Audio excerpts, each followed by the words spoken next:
Because if you're seeing like DeWanna Bonner, if you're seeing like Natasha Howard, on social media, Natasha Howard's posts are getting 100 times more likes, and DeWanna Bonner's being reacted more positively probably than she ever has been in her career. In recent months, the landscape of women's basketball has been shifting dramatically.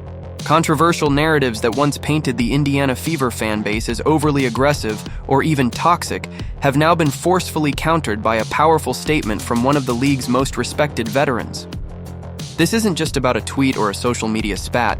This is the dawn of a new era for a franchise that is rapidly redefining its identity, not only in the eyes of its supporters, but across the entire league. At the center of this transformative moment is DeWanna Bonner, a seasoned champion whose actions have ignited a spark that is resonating well beyond the confines of a single team.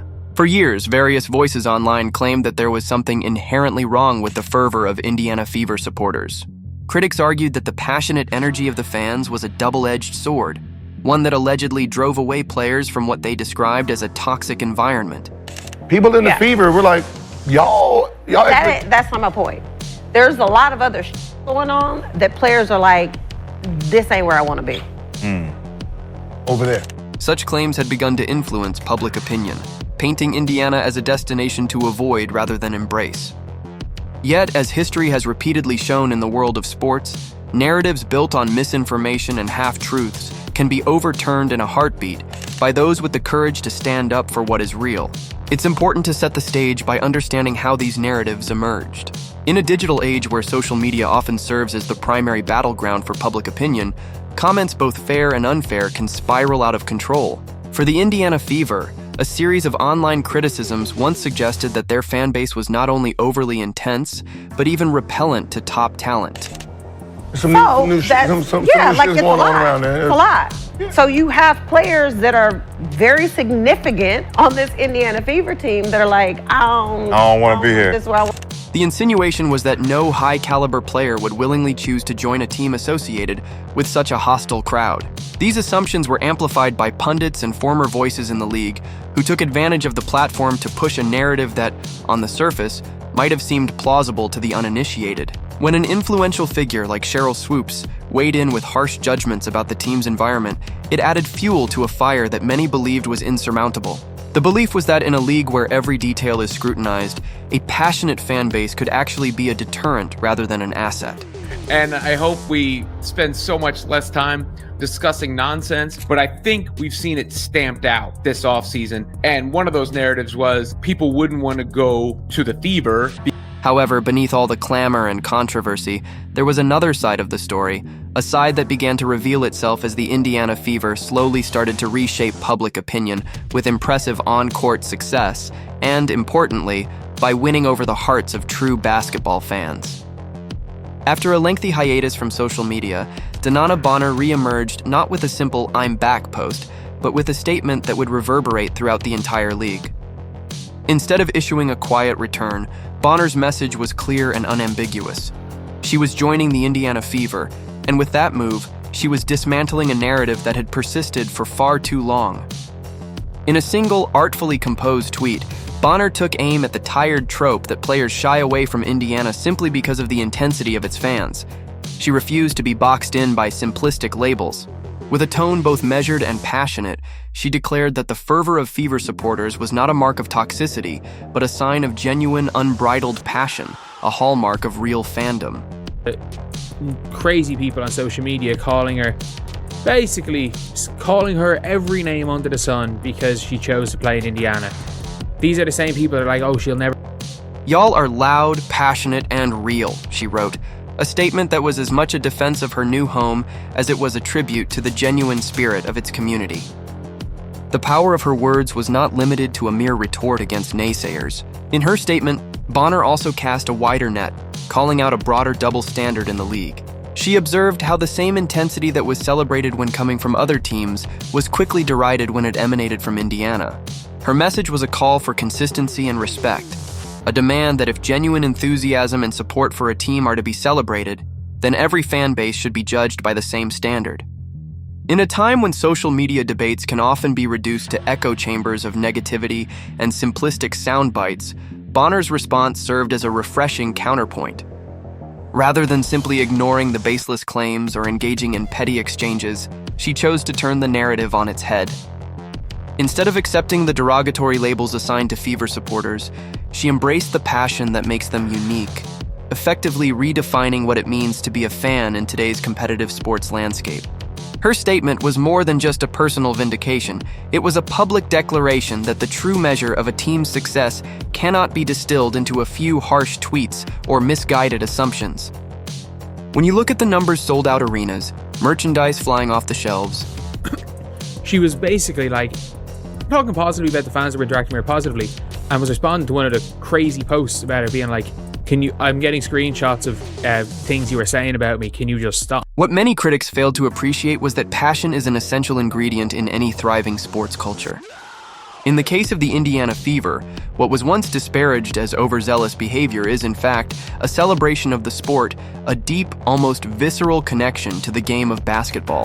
The fact that top-tier players are not only willing to sign with Indiana, but are actively embracing the challenge and opportunity it presents is a powerful repudiation of the toxic narrative. When Bonner took to Twitter, she did so not only to defend herself or her new team, but to call out a broader double standard that has plagued sports discourse for too long. She questioned why it was that when fan passion emanated from certain teams, it was heralded as supportive, yet when it came from Indiana, it was immediately labeled as a liability. Her words struck a chord with many, as they highlighted a systemic issue in how we evaluate and discuss fan culture across different sports franchises. Our fans are probably starving for that, and I think seeing the validation of the players choosing. The role of social media in shaping public narratives cannot be overstated. In today's interconnected world, a single tweet or post can have far-reaching implications, reaching audiences across the globe within seconds. For the Indiana Fever, social media has become both a battleground and a megaphone, a tool through which the true spirit of their community is broadcast to millions. Bonner's tweet, which succinctly declared that the passion of Fever supporters was real and invaluable, quickly went viral. It resonated with fans who had long felt marginalized by the unfair criticisms of the past. They got a APB for Sheryl Swoopes. If you see Sheryl Swoopes, she did a lot of talking a few months ago about the Indiana Fever, the locker room environment, how people didn't want to play there, how people wanted to leave. In that moment, a powerful alliance was forged, a collective understanding that the energy and enthusiasm of a dedicated fan base are not reasons to shy away from a team, but are instead the lifeblood of a thriving organization. This viral moment has had a ripple effect throughout the WNBA. Suddenly, narratives that were once taken for granted began to unravel. The same critics who had once lambasted the Indiana Fever now found themselves on the defensive, scrambling to reinterpret history and downplay the significance of the passionate support that the team had garnered. The message was clear: the game has changed, and with it, the way we perceive fan culture. Beyond the Indiana Fever, the reverberations of this cultural shift are being felt across the entire league. In a sports environment that is increasingly defined by not just on-court performance, but also off-court engagement and community building, teams can no longer afford to be dismissed based on outdated narratives. The movement spearheaded by the Fever is indicative of a broader trend in professional sports. The recognition that a team's true value lies in its ability to connect with its audience, create a legacy, and inspire the next generation of players. Basketball. But I did think it was worth sharing simply because I know a lot of those fans, the new fans, felt rejected and beaten down a lot. And I think this is symbolic.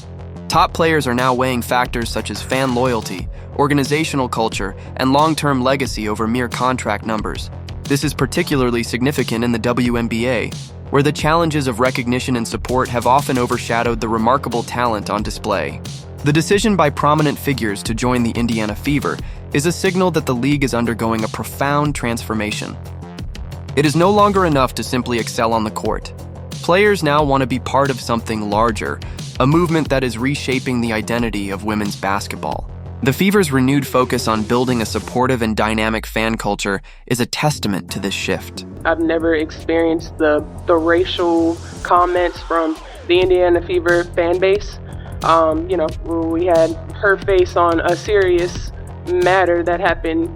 With record-breaking ticket sales, merchandise that flies off the shelves, and an unprecedented level of social media engagement, the team is setting new benchmarks for success. Every statistic, every glowing headline, and every piece of fan art shared online serves as a reminder that the Fever are more than just a basketball team. They are a phenomenon that has captured the imagination of a nation. The rise of the Indiana Fever is not a matter of chance. It is the result of deliberate strategic moves by the organization, both in recruiting talent and in fostering an environment that values authenticity over conformity. Acceptable, honestly. And there's no place for it. And we've been professional throughout the whole entire thing, but I've never been called the things that I've been called on social media. For a long time, the narrative that players avoided the team due to a so-called toxic fan base was used to diminish the team's credibility. However, when veteran stars like DeWanna Bonner openly embraced the Fever, it wasn't just a personal decision, it was a strategic masterstroke that signaled a change in the league's dynamics. Bonner's decision to join Indiana was, in many ways, a repudiation of past assumptions.